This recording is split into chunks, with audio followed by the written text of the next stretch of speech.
Universal energies. It's days like this one when I need you the most. Following the footsteps of the rich and famous. A copycat, a masterpiece. You need to stop seeing God as a man. And it's days like this one that my body requires to see a miracle, so that I know for sure that you are there. A request to see you is far-fetched for me. A budget report is all what I ever requested from you.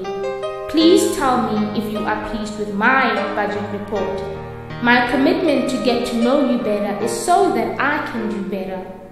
You need to start seeing yourself as a man, providing yourself with enough ego to stop working smarter and faster by becoming a mother of a bachelor race.